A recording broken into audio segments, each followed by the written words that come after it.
up die. Feel the vibe, get ready to ignite.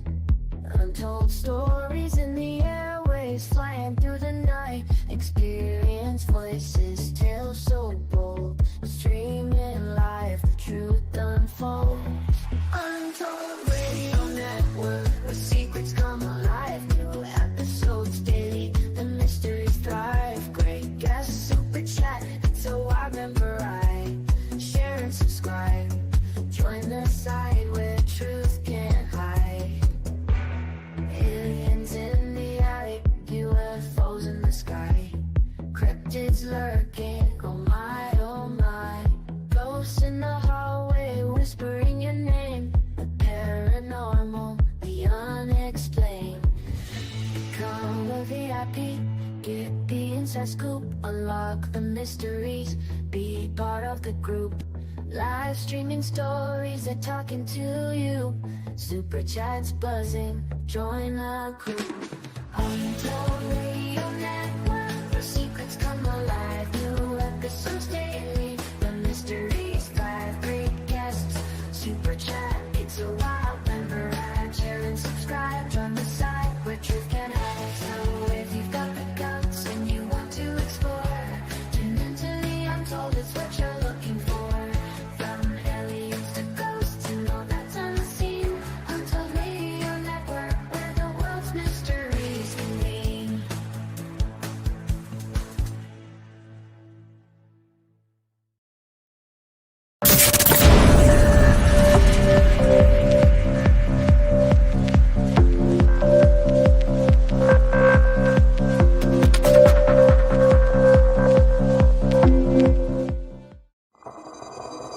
The paranormal, UFOs, monsters, mysteries. You're listening to Talking Weird. And now, from a cabin deep in the Northwoods, your host, Dr. Dean Bertram.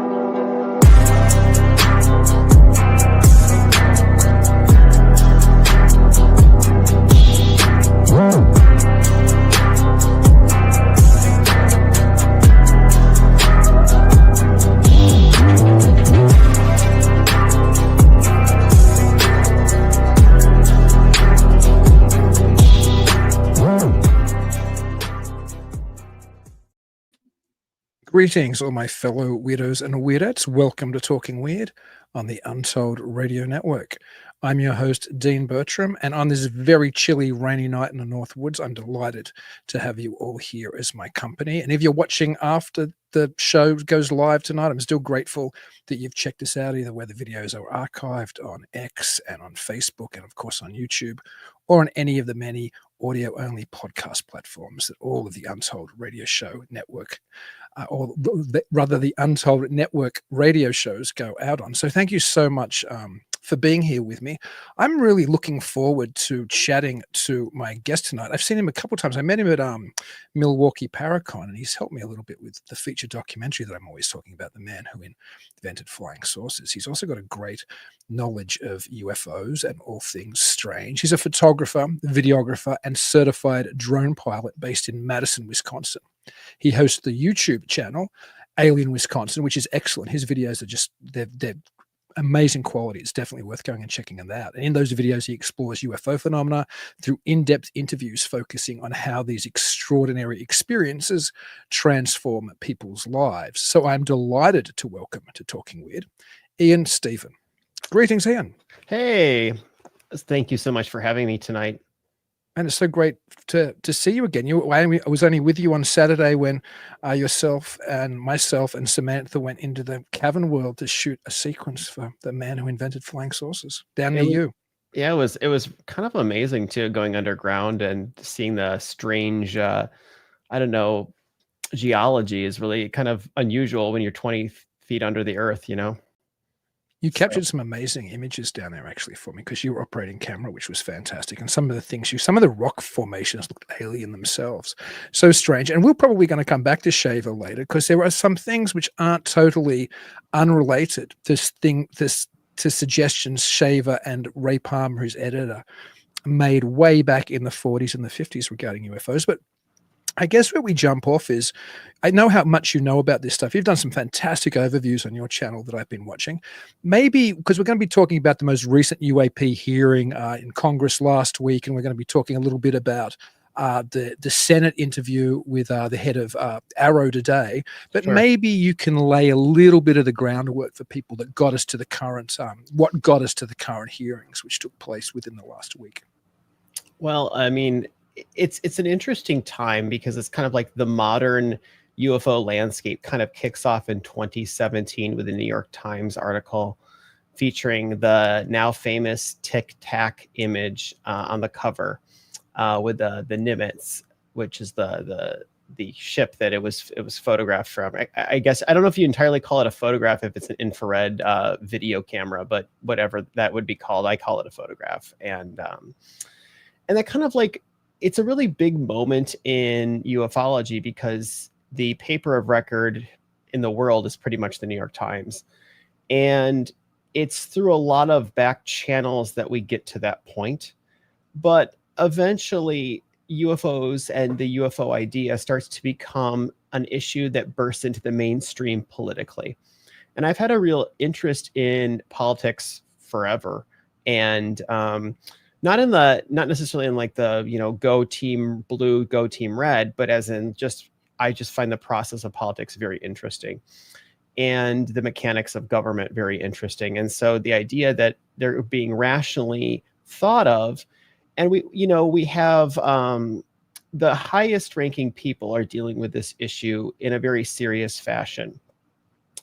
For example, the last presidential campaign, we had 4 different candidates answer questions about UFOs and UAP disclosure on the campaign trail.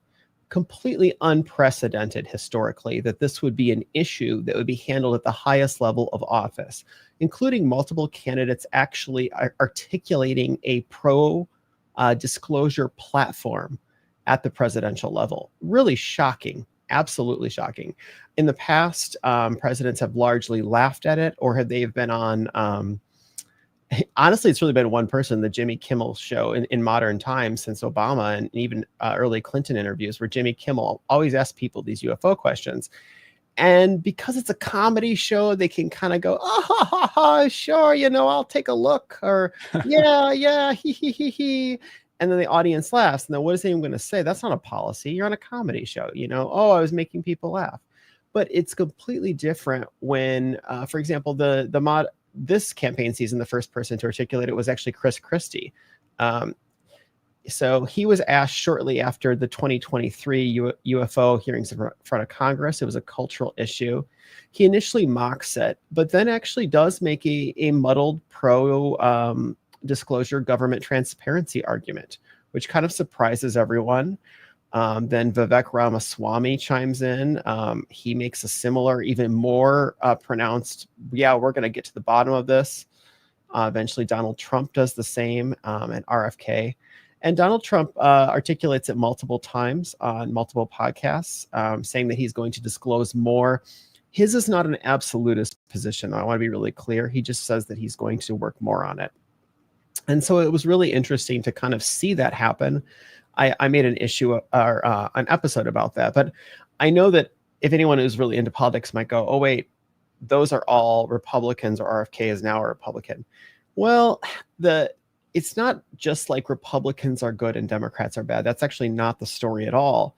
It's that Republicans are better about talking about it. Democrats are actually have been better at doing things, which I mean, if if I have to pick between the two, I certainly want things done and not just things talked about, politically speaking. Chuck Schumer has done incredible leadership, putting forth UFO, UAP legislation and almost getting it across the finish line. And some things actually slipped into the defense authorization spending bill in 2023. I jokingly told all my friends that was my Christmas gift, that UFO legislation got into federal code. And that made me very, very happy. And Harry Reid, of course, back in the day as well, was a big proponent for the UFO disclosure as well, right? Harry Reid is I guess I kind of skipped that part a little bit, but Harry Reid is kind of the one that starts the equation. Harry Reid is best friends with Chuck Schumer, And Harry Reid is, of course, passed at this point. There's a story about Harry Reid wanting to hear more about UFOs and not getting the information, being surprised because he was the Senate Majority Leader at the time, and I believe the Gang of Eight, which the Gang of Eight, if anyone knows anything about politics, has special higher clearance, and even he wasn't able to get it. He works his channels, and eventually he sees UFO materials. Is what how the story goes. He sees little pieces of metal. I don't think that's much, maybe a photograph. And he's just like, oh, I got to do this. So he gets cancer. And this is kind of my conjecture based on everything I've read, and I can't guarantee this is true. But Chuck, as his best friend, sees his friend, dying of cancer and says, look, man, I've seen the pictures. I've seen the materials in my hand. This is real. You've got to do something about it. And Chuck really picks up the flag and goes for it. And it's really impressive, actually, that, he's kind of done this for his friend, and almost got UFO legislation across the finish line a couple times. He's brought it back up this year, too, in 2024. So, these are real bills. This is no longer just some weird... This issue has kind of emerged from the fringe in a way that a lot of people aren't quite ready or even aware that it's at the highest levels, that we have multiple bills in front of Congress and Senate, that we have daily, UFO videos that are reasonably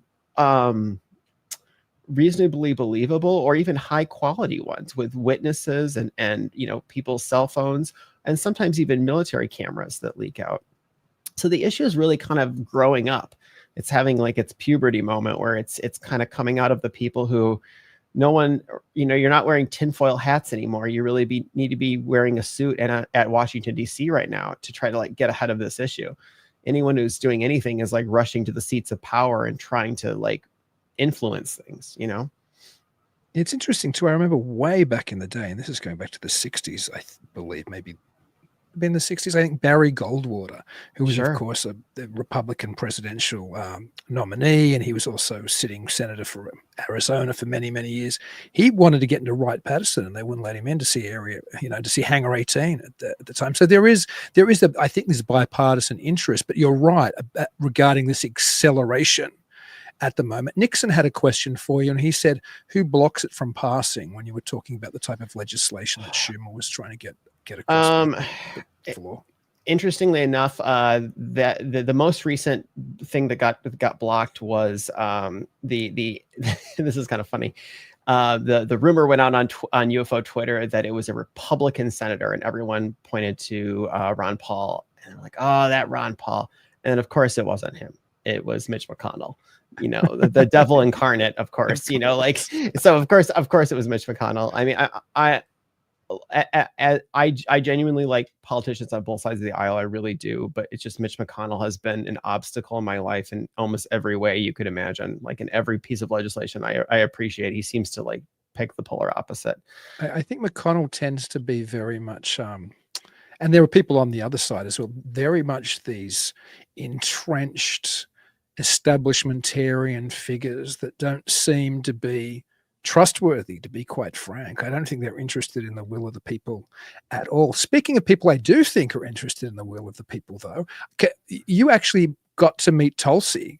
I did. And you asked her about, I have a photo of you with her, actually. Can I share the photo? Yeah, go for it. Go for it. Because I believe, and you asked her, maybe when I find the photo and flash up, you can tell me about you can tell the audience a little bit about, because you've just told me you had an encounter with her as far as asking her questions, but maybe you could tell us all a little bit about it.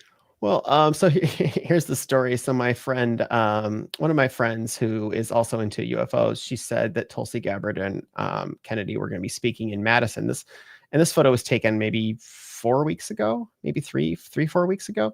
And they were going to be speaking in Madison. And what she didn't tell me was that it was a Trump rally. I didn't actually quite put it together in my head right away. I don't know why I didn't. Because I was working or something. But I had agreed to go. And I said, well, if I go, then I'm going to ask them about UFOs, just so you know. I'm not going to be rah Trump. I'm going because I'm going to ask about UFOs. So it turned out that questioning was closed, but there was a receiving line at the very end. And so I waited my 45 minutes, and I went up to her wearing my UFO badge. It's Elmwood's UFO Days, by the way, in Elmwood, Wisconsin. And I asked her right away. I was like, I'm still trying to tell the story and remember exactly what I said, but it's something along the lines of, I said, the American public is very interested in UFO disclosure and hoping that you and your administration will work on this issue. Are you going to work on this? Are you going to help us disclose this? And she said, yes, this is something we're aware of. This is something that Donald Trump is going to be working on. And I was like, the reason I'm smiling in this picture is not just that she's some celebrity or something, but because like she had just said that to me. And I was like so elated that she made that comment. Now, I wasn't able to film it. So, I mean, I imagine people could say I made it all up, but I mean, I got a photo of us doing it afterwards. And I was just really, really excited that I got that comment from her. And it made me feel a lot more hopeful as much as you can, because I mean, this issue is something that it's a big issue. It's a hard issue to disclose, a hard issue to work on. And anything we get is great. It really is, brings America closer to truth.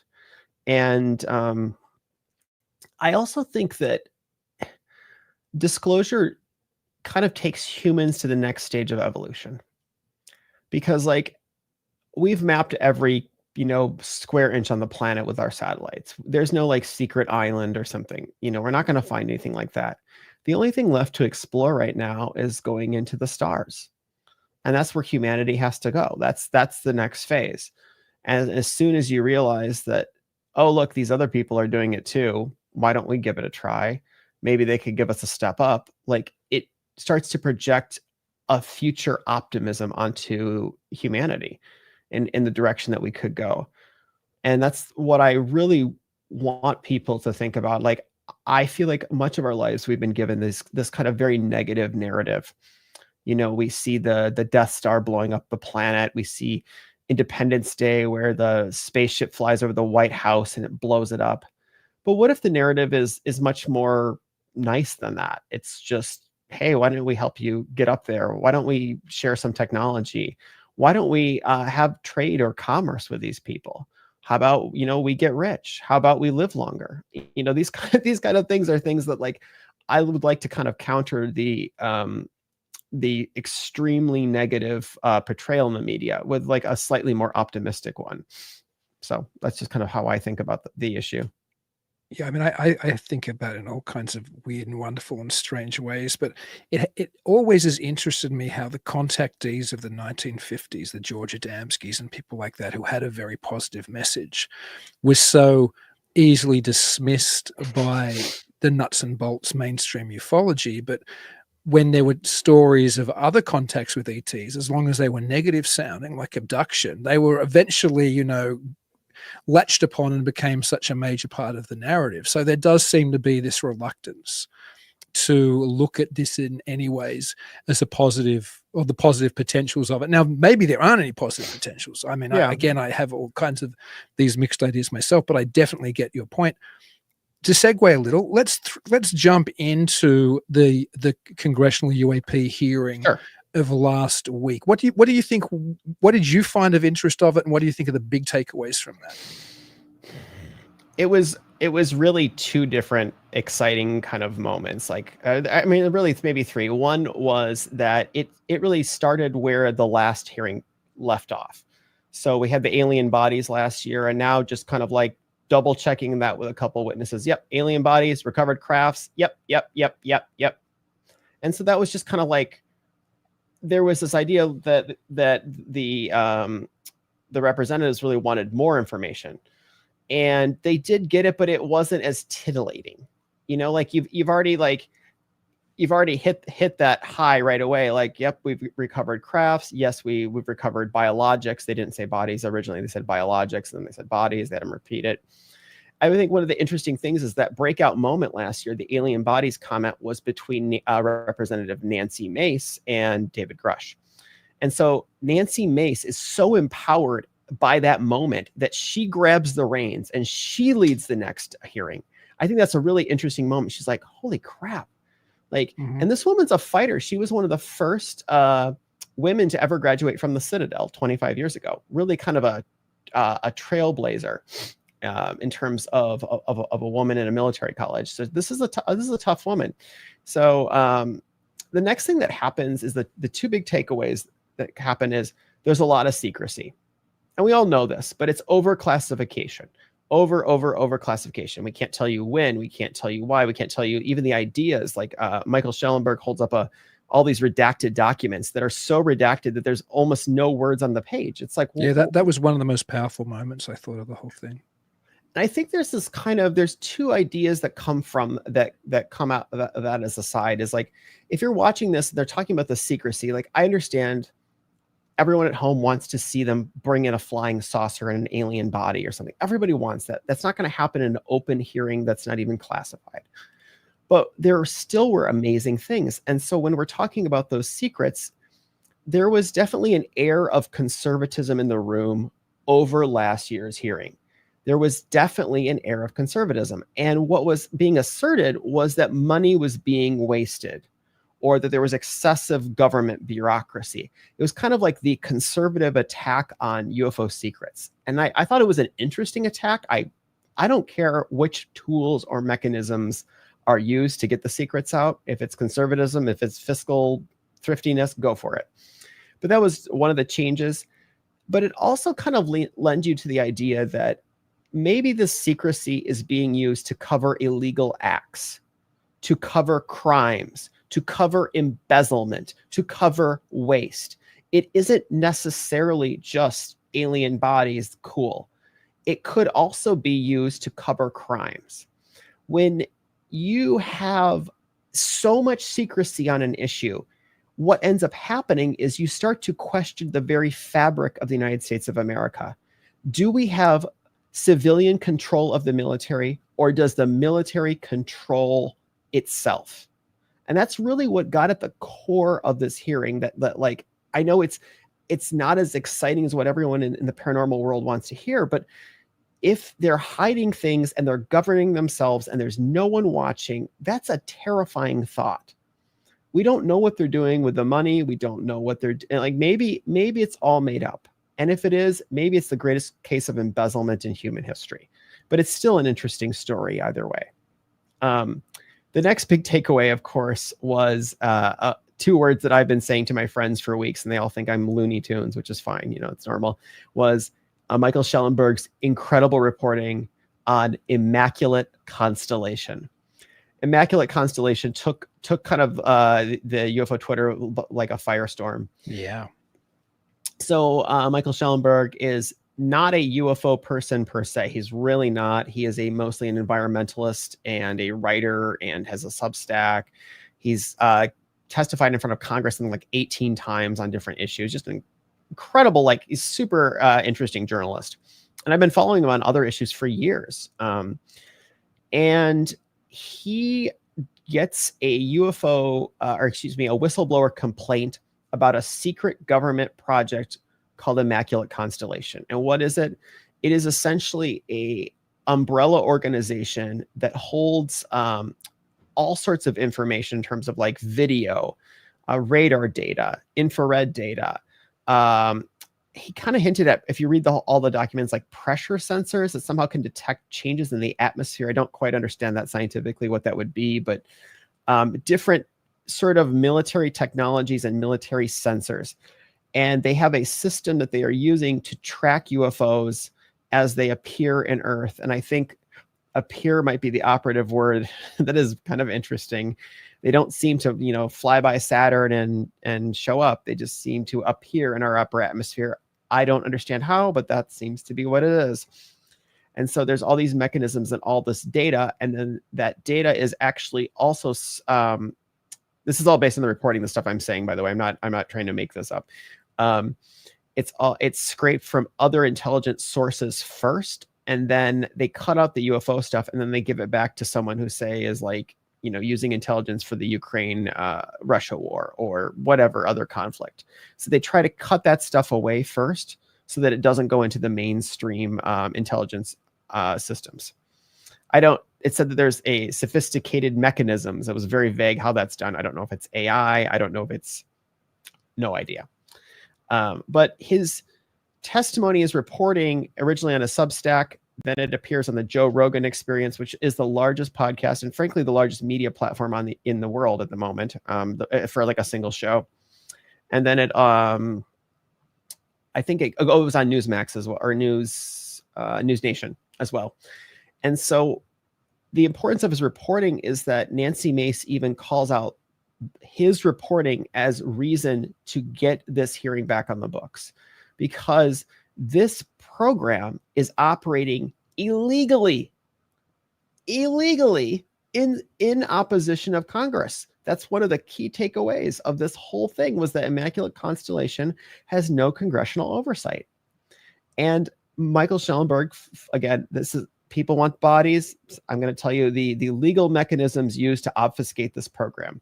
That's how he discovers through his reporting and through whistleblowers that this program is actually run through the executive branch as a puppet, controlled by the Department of Defense. And so it's kind of interesting. And because of the way it's set up, it kind of gets around some of like record requests. It gets around all sorts of like loopholes and kind of like operates in this legal gray area that makes it very hard to track, very hard to do accounting on, do any sort of accountability on. So I think it was like just utterly fascinating reporting. And then of course there's the twist at the end, which we could cover too, if you want to cover the crazy twist at the end of the UFO hearing. Sure. I'm just going to throw quickly to a question before it Sure. disappears too far back in the chat. Sorry. And that's from Horace Smith, who's he's been a guest of Talking Weird. He's a regular listener to the show. He's a good friend of the show. He's also Professor Emeritus of Astronomy and Physics at Michigan State University. I'll do my best. No, but I mean, he asked a question, which is something that I too often ponder. And that is, but will full government disclosure actually show that the government knows much? Like, how much do you think they actually know about the reality of the phenomenon? They might know it's there, they might know it's interacting, but what do you think they actually know? What's your suspicions? Well, I'll be honest. One of my favorite UFO researchers, she's absolutely brilliant. She's an abductee herself, and she's just amazed me. Her name is Linda, and I can't think of her last name, but she's even in the Lou Elizondo's book actually mentions her by name. And she says, when it comes to UFOs or aliens, she says, there are no experts. And I completely believe her. And I want to say that that includes members of the government. It's like, if you have, you've seen one alien body, or you met one craft full of people, or, beings, you've met one craft full of being, you've met one group of people. That's all you've met.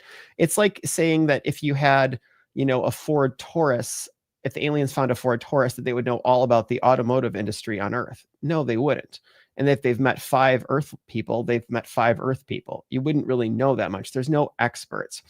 And even if, say, 5 different species had contacted Earth, as claimed by documents about Ronald Reagan, that would only be 5. We have an enormous, essentially infinite galaxy. So I don't think there is any experts. And I think a lot of the technology is completely beyond our ability to reverse engineer it, and well beyond it. So I don't really know how much they know or how much contact they really have. Because if they have had really good communications, I would have expected the behavior to be a little bit different, and just the way that, these ships just sort of appear and how they are kind of disruptive to people on Earth. So I would say, if I had to guess, that I would certainly agree with Linda. I would say that there are no experts, and that they probably know less than we wish they did. I often wonder if there is some degree of cover up, and there certainly seems to be. Obviously, there might be aspects of it which is covering our own technology, the type of things we might have been flying out of Dreamland and Area 51, for example. And extraterrestrial UFO gives a wonderful spin if somebody sees secret technology. We know that in the 1960s, the CIA was quite happy and spun the idea that I think the estimate by their own historians and people who were writing the documents was something like 60% of flying saucer reports at one time were people mistakenly seeing like U-2 spy planes. That might be an exaggeration, but they were happy to spin this ET narrative to try to bury the technology they were traveling. But I wonder if there's a conspiracy beyond that, which I think there very well may be, might be some of it is, if you are trusted to defend the country, to defend the skies, to defend the national security of the country, and if you have real problems determining what this is, if that isn't alone reason enough to try to ridicule and downplay and dismiss this, because your authority is going to be questioned if everybody believes all of a sudden there is something anomalous and you don't know what the hell it is. So maybe a lot of the dismissiveness of it, and maybe even going back to things like the Robertson panel way back in the day, the idea of scientists and intelligence experts at the time going, well, this could be a real problem when we're edging towards nuclear war, that people could panic and everything else. So let's just play the whole thing down. I wonder how much that idea of keeping the concept alive that the government and the military have some kind of authority and some kind of knowledge and understanding and know what's going on doesn't actually help them, that there is that belief out there, other than, as Horace suggested, maybe they don't know anywhere near as much as your average viewer of the X-Files expects. And maybe that's more dangerous socially if that idea gets out, that there's something in the skies and the government doesn't know what it is. Well, I mean, even at the hearing there was a hearing about it wasn't precisely related to UFOs, but many in the community think it may have been, was the Langley Air Force Base event that happened, I guess, this year. And the Langley Air Force Base for 2 weeks was under siege, I guess is the best way to explain it, by 3,000 drone-ish things. They use the word UAS, which is unmanned aerial system. But they were completely unable to fight back against them. And, you know, the U.S. military has lots of drone countermeasures. So it's not like they would have no weapons or something. And there was a lot of suspicion that maybe these were UAPs of some kind, because we have a lot of these kind of circular balls that are often seen on camera, these kind of flying silver balls. And so maybe that was related to it. And during the hearing about this, the Langley, one of the commanders, or the officials, I don't know if he was commander, but one of the officials of the Langley Air Force Base said that we just don't really have good countermeasures for whatever happened. And it's not like something you want to admit. It's like, oh, you know what? That we really can't stop those things. They sure got us, you know. So I mean, I don't know what they are. I don't think there's any footage of those. So I don't know if they were, you know, Chinese drones or if they were, you know, UAPs. I have no idea. That was something which clearly came out in the hearing last week as well, that obviously there are some members of Congress who are more concerned that this might just be some type of Chinese or terrestrial enemies technology, and perhaps that is justification enough to accelerate a government interest in it and to try to come to some type of transparency regarding what's actually threatening our skies. So that was certainly something that was there. But what was the big surprise you were talking about before, the big final twist? I mean, there's a lot of little surprises, but so at the end of the hearing, or towards the middle end of the hearing, Nancy Mace is handed a document, and she says, I'm entering these 12 pages into the congressional record, and they are from Michael Schellenberg. And they are, remember, they're 12 in Michael Schellenberg. And that they tell you all about Immaculate Constellation, what it really says. Because Schellenberg's reporting is not super specific and only has 1 or 2 instances of it. It just kind of describes things in general mechanical sense. But this report eventually gets on the internet, and it's 11 pages, not 12.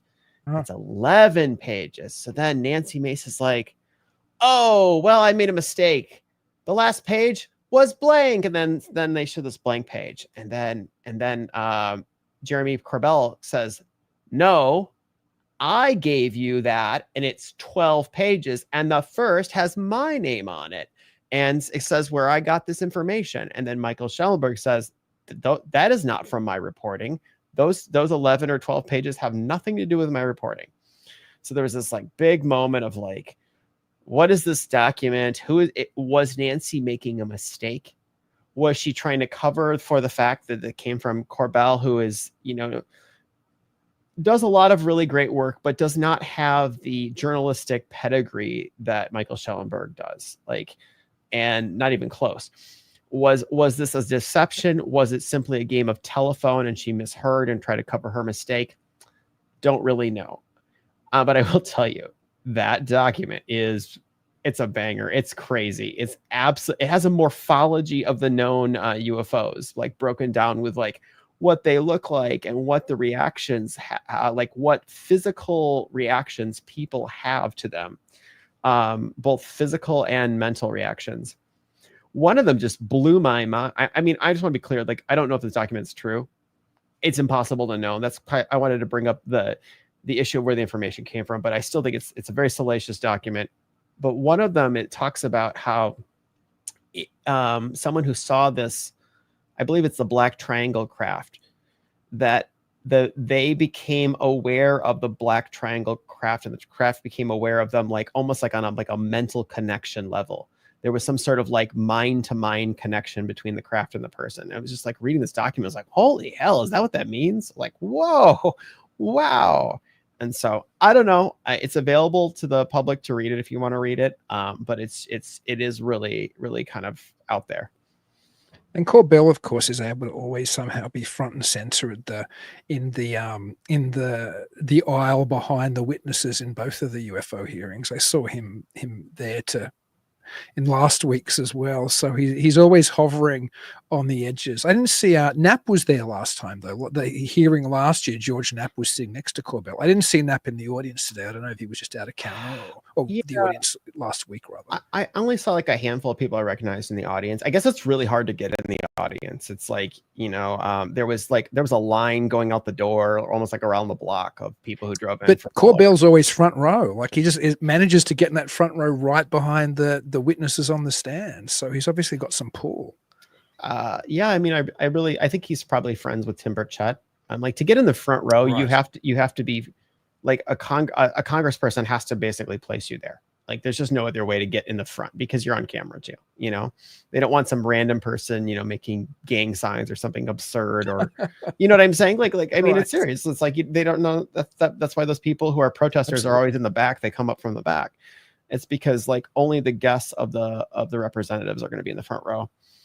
I think there's almost some kind of messaging with who's in the front row as well. I often wonder if it's sending us, to whoever it matters, do you know what I mean? But if it isn't sending some type of, it sounds conspiratorial, and I don't mean it that way, but there's a significance in those placements as well of those people who get to be there. I think that's a very fair observation. You're on camera in front of likely millions of people, and Corbell, for example, has tattoos all over himself, and some people have crazy hair. Thinking of Danny Sheehan as an example, and maybe not crazy is the right word, but he's this white, really curly hair. Yeah, he was in the audience as well. That's how I picked him out, because of the hair. When I froze it, because there wasn't there weren't many images where you got to see the audience. It only happened a few times during it, and when it happened, I'm freeze, screen grab, and I'm and they're the two I could instantly see because they're quite recognizable. Yeah. I don't know how he gets there. I would say that this is his bread and butter. I know he can be kind of a slightly polarizing character, but he's brought us a lot of high quality video. So he's kind of passed my test in that regard, because it eventually gets declassified on the AARO website or something. So if it was completely made up, this wouldn't come out. He made the world really aware of the jellyfish UFO type, and just an incredible, unusual shaped UFO that we now have to accept as part of the plan, or part of the game, I guess you could say. Well, that idea of these things being, well, when I say these things, whatever this anomalous phenomena is in our skies, there is the idea that sometimes, and a few people have put this forward over the years, that it might be some type of living creature. And actually, Representative Luna said something like that. She said, are these things alive somehow? So it's interesting to conceive of what we tend to think of a nuts and bolts craft from some extraterrestrial civilization as maybe being something else. So whether it is or isn't, I think it's still worth positing those kind of out there questions, because as we were talking about before, this lack of expertise in this field. I don't know what these things are. I mean, I could take a guess. We all could. I do think that we see predominantly still in this hearing, which is interesting after some of Grush's comments last time, where he suggested it was interdimensional quite clearly, as of a lot of people on the inside, as you know, like, I mean, Tom DeLonge said it before. Sure. Leslie Keane said it before. Tucker Carlson, whether he's not really on the inside, but he's always been a journalist who's reported this front and center. There's been an awful lot of people, Hal Puthoff, a lot of people who have been part of this kind of broader cultural disclosure movement, have long suggested that it isn't extraterrestrial. But today, the tone of so much of it, other than, as we mentioned before, the fear that it might be Chinese or something else, still the tone seemed to be predominantly extraterrestrial in the questions by most of the Congress people, and also by most of the four witnesses. I would suggest there was still that cultural leaning to this is extraterrestrial. Do you have a kind of position on that? What's your, and none of us know, but where do you lean towards what this might be? Just backing up a little bit, you brought up a really good point when Nancy Mace asked about that, and the witness danced around like the definition of life. What is life? What exactly is it? It keeps changing, blah, blah, blah. So who knows? I don't know if the crafts are alive, and I mean, I'm not a biologist, and I don't think a biologist would even know, but maybe. I'm sorry, your other question was do you lean towards extraterrestrial, or do you lean towards interdimensional, or do you lean towards something else altogether? I definitely don't like the term extraterrestrial. I have come around to the thinking that it's a very narrow-minded term in a lot of ways, because it excludes so many possibilities. I don't know the answer, but I would rather it just be like as open-ended as possible.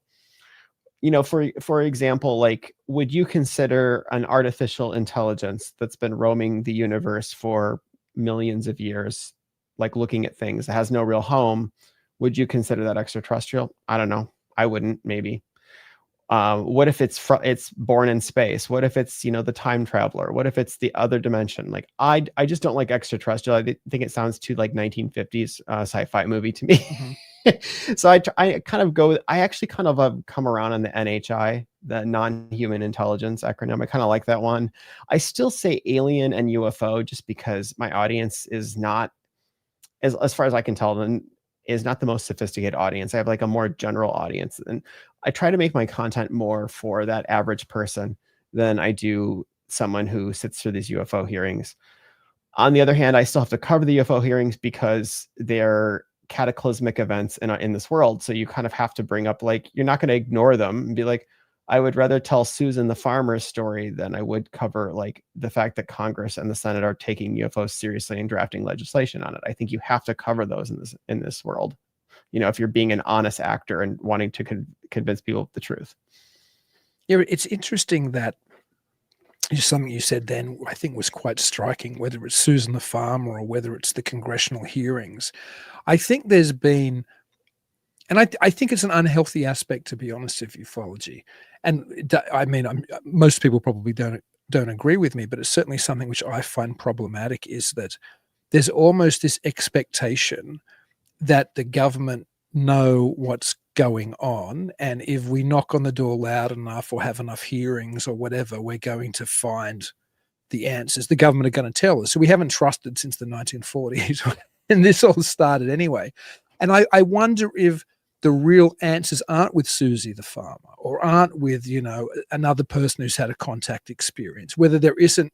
And I agree with you that you have to look at these kind of bigger political and cultural moments, because like they are so significant. Sure. But perhaps the answers are buried more within those personal experiences than they are within a congressional hearing. Yeah, I have a kind of a novel way of thinking about this for this community. I used to do lots of work for gay rights about over a decade ago, and we would often talk about, like, in this case, like coming out to someone and telling them about your story was progress in and of itself. Like you tell one person. And the same way that disclosure is not just when the government says, yes, UFOs and aliens are real. It's also when Susan the farmer says, hey, I saw a UFO, and you listen to her story. Or if you see a UFO, or if you have a paranormal experience and you share it with someone, that's disclosure. It doesn't have to be some grandiose statement. It's not like when the Supreme Court ruled that gay marriage was legal, that suddenly like being gay was good or something. The government is not where truth comes from. It's not where power comes from. It's not where reality comes from. Reality comes from itself. And we impact it all the time by our actions. So just, when some average person, like my show covers both things. I do interview rural people. I do that, but I also cover the politics. I feel like I have to cover both. I like it that way. But like I do cover the everyday person, and then I cover it at the top too. So the idea of that disclosure is only when the government says something is just kind of silly to me. And I also think a lot of people have very narrow thinking of like, well, once the government says it, it's over. No, the work is just beginning. It's like a gigantic leap. As soon as that happens, a ton of things are going to happen. The world is going to turn upside down. And I don't mean necessarily in the classic comic paranormal, panic way, but just it kind of redefines like what we know as a species. And we're going to have to reevaluate our entire history once we have this information. We're going to have to go, well, did we do this by ourselves? Was it shaped by this? Were we influenced here? All of those questions will come to be, and there will be a huge knowledge transference between our species and this other species. So that'll be really interesting too. So like the end goal is not disclosure. The end goal is like traveling the stars, as I always say. I've always been positive to that idea as well. The idea of us getting off planet. I think it's a very admirable idea. But to stay with disclosure just for a minute. Sure.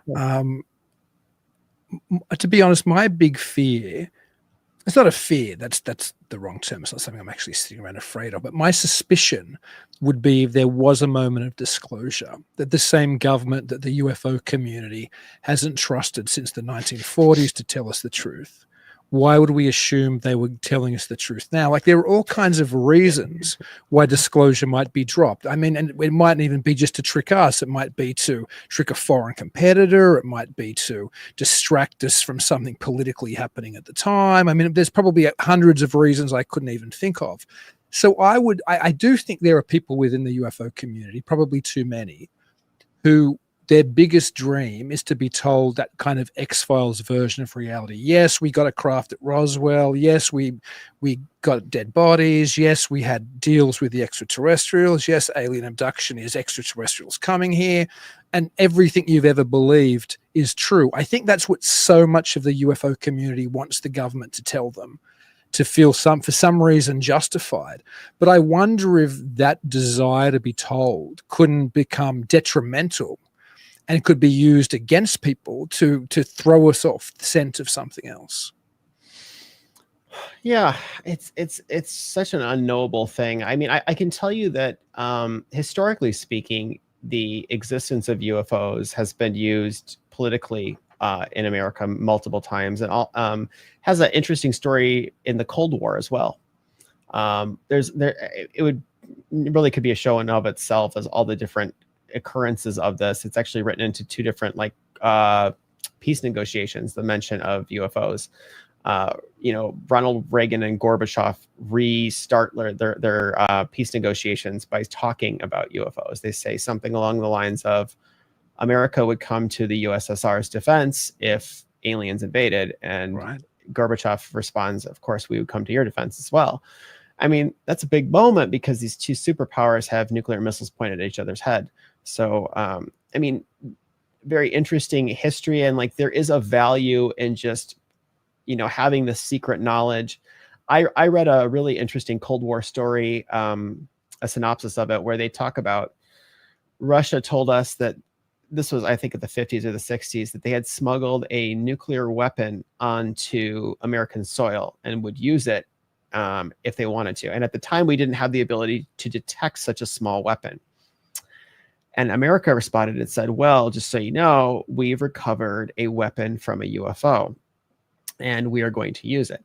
And Russia at the time knew we had recovered a UFO, but did not know if we had recovered a weapon.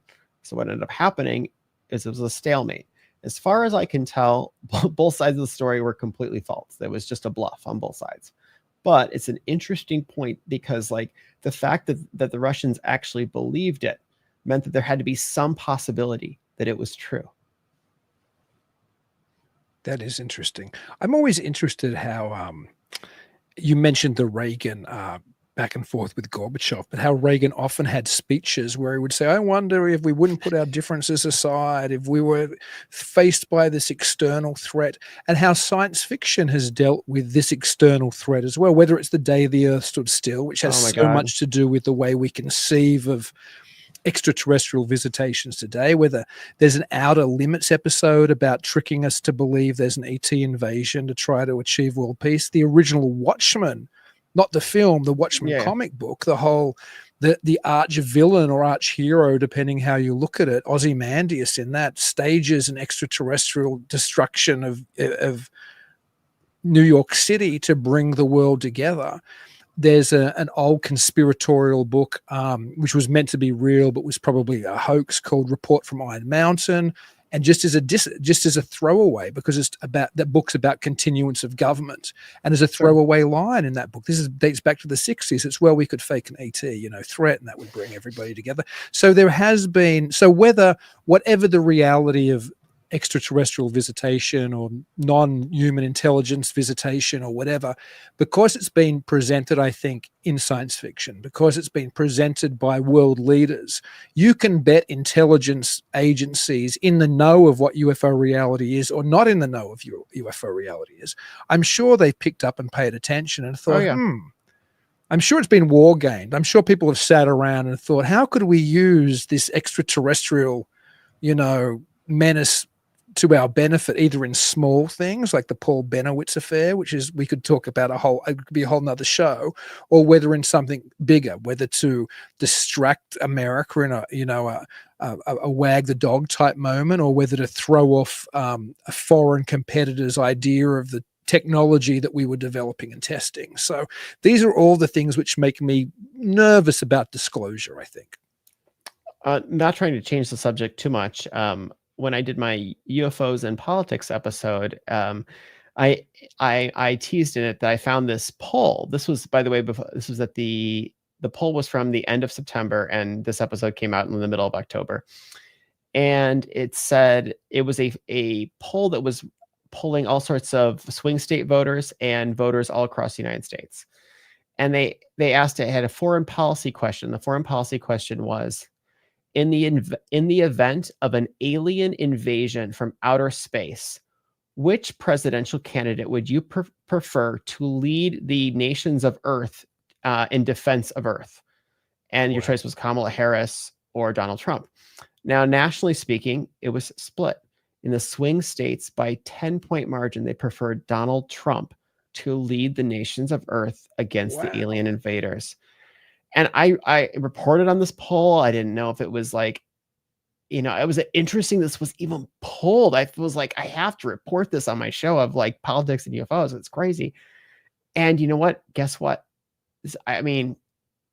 Trump won all 7 swing states.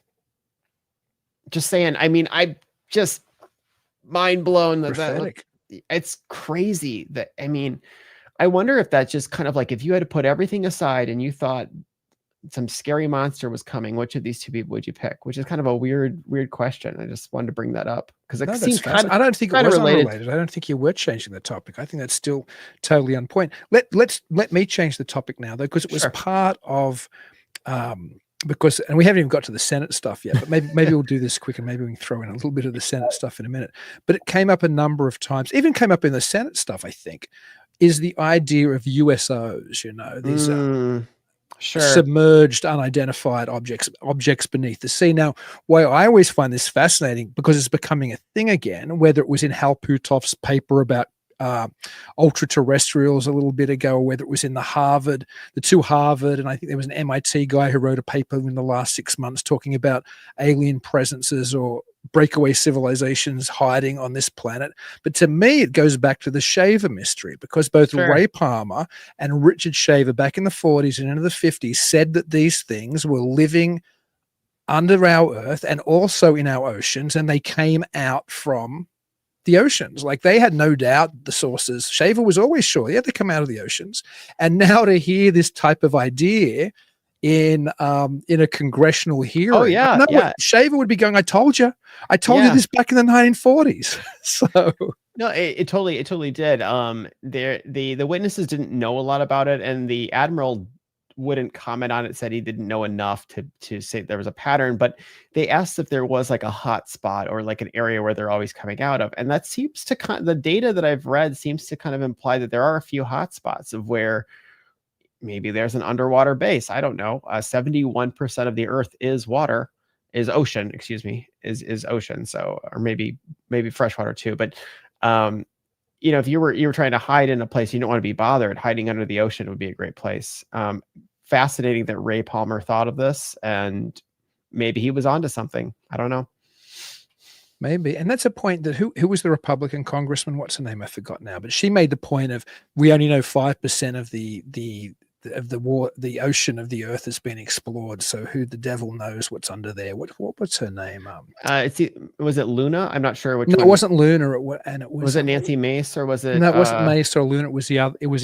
It was the only other female congressman who congressperson. Oh, was it Lauren Boebert? Yeah, that's there we go. Okay, I was had to go through my brain of like which who was speaking, which Republican woman was speaking. It's like, yeah. And incidentally, they were all fantastic. Like, I thought all their questions were on point. Like, I love what you said before. I love that Mace came back to the biologics thing originally. Like, because last time, and she honed back in that at the end, she was like, what does this mean? Because it could mean anything, non-human biologics. It could be like a dog sent into space and crashed down in a shuttle. Do you know what I mean? Or, so I love that she came back to, but I thought all three, and to be honest, I think, and I'm not saying this to be some kind of, diversity guy, but I think a lot of the greatest questions came from those three gals, to be honest. Oh yeah. There was a huge gap of like who was trying and who was not trying. Unfortunately, I feel like Glenn Grothman is kind of phoning it in. Like, it almost feels like he doesn't always even read the materials. So it's weird because he's chairing it and he's a Wisconsin representative, and I don't want to like dunk on him at all, but like, I just felt like his questions just weren't really getting at the point, and they were like things that could have been answered just by doing your reading. So it's like, you have this one moment, last year was the first time in 62 years we had an open hearing like that, and this exact kind of UFO hearing. And so like, we get another one year later, we're really lucky. And so like, don't squander it by not doing the homework, So Absolutely. So what do you think is going to change from the hearings? Do you think there's going to be any difference in public perception or in government policy, or do you think we're going to need another hearing? What do you think is going to come next, Ian? I think there's a lot of hope for at least work on the declassification side of things, because things are like wildly overclassified. I don't know how much of a difference that's going to make. I know that Tim Burchett has a really important bill, if we could get it through, which is a UFO whistleblower protection act, that he wants legislation just on this. He shared a letter to Trump today on his Twitter about it, hoping Trump will get some buy-in on it. I don't know if that'll happen. What do I think will happen? So I'm going to share you a political story from 2016 that kind of like helps shape my perception of this. So this is like one of those moments politically that changed my thinking about everything. And I hope maybe it will resonate with some members in your audience. But there was this very early Trump rally in 2015. It must have been 2015. And they were asking, they asked this Trump fan who had a lock her up shirt on and a lock her up sign.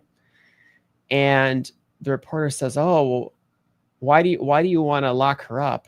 And the fanatic goes, "Well, they say Hillary Clinton killed 85 people." And the reporter goes, "Wow, do you think she killed 85 people?" And he goes, "Well, no, probably not. But she probably killed at least 5. And I always think about that a lot, is like, if you say something enough and it becomes in the public consciousness enough, it does change perceptions. Even if it's kind of like the Maya Angelou quote of that people won't remember what you say, but they will remember how you made them feel. And I think if people start to begin to feel this issue as like a real thing and it's being taken seriously, and they feel that it's taken seriously, they will start listening to more people who share their stories. It will cause a shift in perception. I don't know if you can hear me. It looks like I lost my camera. I can still hear you, so you can keep speaking if you want Yeah. to, or I can chat while you change your battery if you need to. No, I'll just finish up on this thought. But it's just, if you can have people change their perception on it, it will move mountains legislatively. It's because the old saying is that politics follows culture. And this is really like how gay marriage was accomplished in the United States. It was because it was a cultural movement, and it reached just such a complete fervor that it was inevitable that it would happen. It wasn't, proved through science and facts. It was just proved as a cultural movement. And the UFO and paranormal communities have to kind of reach that sort of cultural cachet to they need a little bit of facts. I'm not trying to say like facts aren't important, but they're not the only tool to move mountains. No, I think culture is king. I was just talking to a friend of mine politically today, and we disagree. And I think culture is more significant than politics in many ways. And I think the UFO culture has become, in many ways, so contaminated, or UFO belief has become so contaminated by science fiction cultural representations, that it becomes very difficult to not only for people like you and I who are trying to discuss it, or the US Congress or the US Senate who are trying to talk about it, to understand it without having been influenced by decades of science fiction movies from, as I said before, The Day the Earth Stood Still and onwards. But I often wonder even how much witness reports can't help but be contaminated by the science fiction motifs that have been so ubiquitous for now 70 plus years. I mean, 70 years we go back to the black and white sci-fi, movies of the 50s, but it goes beyond that. It goes even to old covers of Amazing Stories, and it goes back even beyond that into the 40s and into the 30s. And these ideas seem to be so ubiquitous that when somebody has an actual experience, I don't know, when you have a traumatic, anomalous experience, how difficult it is to detach yourself from the cultural norms that you were expecting to experience under such circumstances. To put it in a very weird roundabout way. Well, I just want to touch on two things, because I know we're winding down a little bit, but if I didn't touch on these, I would feel bad. Sure. The Day the Earth Stood Still is my mom's favorite movie, and she made sure I watched it very early on in life, and I didn't really understand why it was so important.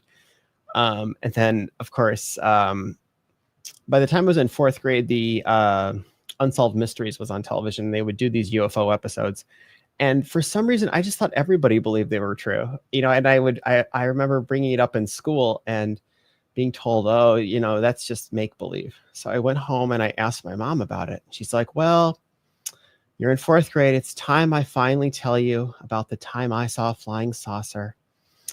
Wow. And then, so she told me about her story about a flying saucer. And she said, and you're old enough to read this book. And I think it was The Day After Roswell or something. It was like one of the big titular books that you read. And I don't remember the book very well, other than the drawings of the bodies, and just being like, asking my mom later, I was like, Mom, is this book true? And she said, every word. And that definitely kind of got me started on this stuff. And I didn't always pursue it, really, because there is still a stigma attached, but it did, change my perception of it very early on in life. That's interesting, though, that you brought up Philip Corso's book, The Day After Roswell, because I'm not sure how much more we've heard which is original or new in any of these hearings, as opposed to what Corso was writing about 2 decades ago. I mean, The one thing I think that the UFO community kind of gets wrong is that you don't need 500 cases. Like you and I, we have to kind of memorize all these different stories of who said this and this. All you need is one good story, because one good story moves mountains. If you could prove one case, that's all you need. You don't need 500. And then going back to something else you said about how people's perceptions change. I have an episode about that on my channel, about how a woman with her family sees a UFO in Viroqua, Wisconsin, and how that changes them because she's Christian and she has to reconcile that with Christianity and what her friends tell her, and if this is of the devil or what it is. And so it's an interesting moment. And then when the video goes up, it gets a lot of views, and her brother bashes her on in the YouTube comment section. So and it happened like 40 years ago. It didn't matter. It was like still a fresh wound. It was still a fresh wound. Well, Luna threw something, Representative Luna threw something like that out there regarding, is there a religious aspect to people who, when they see these things, and I find it, to be honest, very difficult to look at a lot of paranormal phenomena and not detach it from other phenomena within the broader space. Like I look at UFO reports and I see them similarly to old fairy faith encounter stories or old demonologies or even cryptozoology. I wonder, and I know this is esoteric, and I know your focus is, as mine is actually, is on UFOs, but I wonder if it is difficult to try to understand some of this without understanding it within broader historical constructs of the other. Like, I wonder how much we can learn about the UFO phenomenon as much by doing something like a UFO hearing and talking about, well, the solutions are all there scientifically, we just have to get past this, the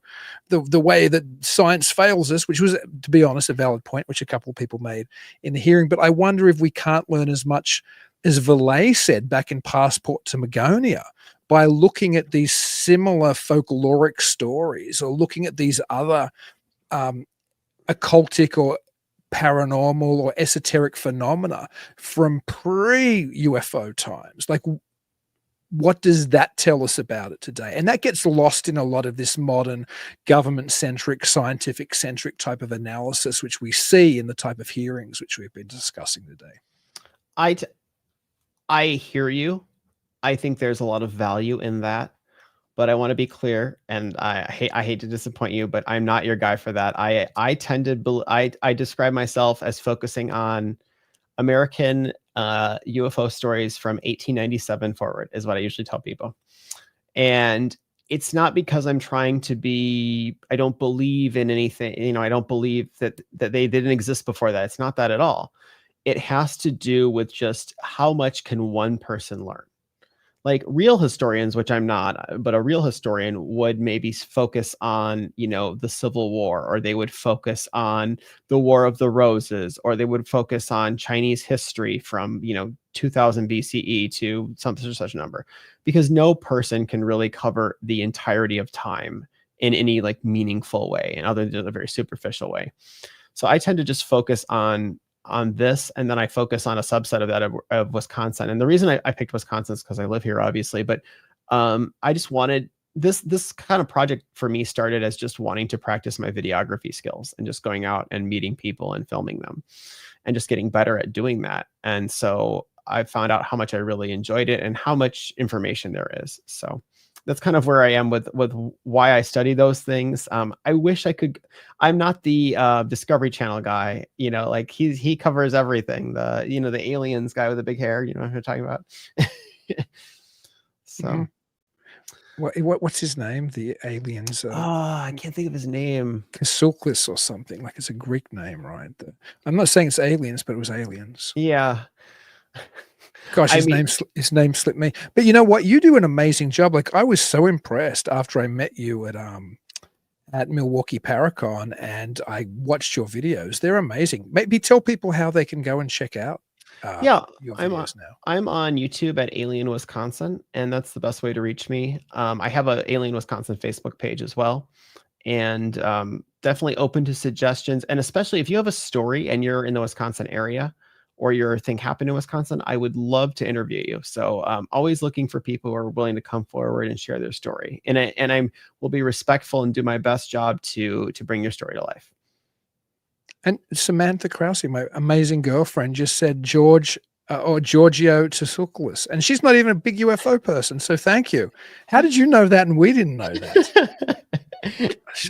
Fantastic. But people should definitely go and check out your videos, because I found them amazing. I didn't expect that quality of content from somebody I was unaware of. So I think you have in your future the potential for a massively big throw, because the stuff you do, Ian, is just phenomenal. People should be going and checking it out for sure. Well, thank you very much. I really do hope to keep building really solid content, because I believe in it. And I believe in a brighter future for humanity, as cheesy as that sounds. And I really love hearing people's stories. I think it's absolutely so interesting how, when you see something like this, how it changes you as a person. I think there's a lot to explore there. And so I'm always going to keep working in this space. Well, I can't thank you enough for joining me. It was a great chat. So thank you, Ian. Thank you for having me. And until I get to talk to you again, Ian, until I get to talk to everybody else out there, please keep it weird.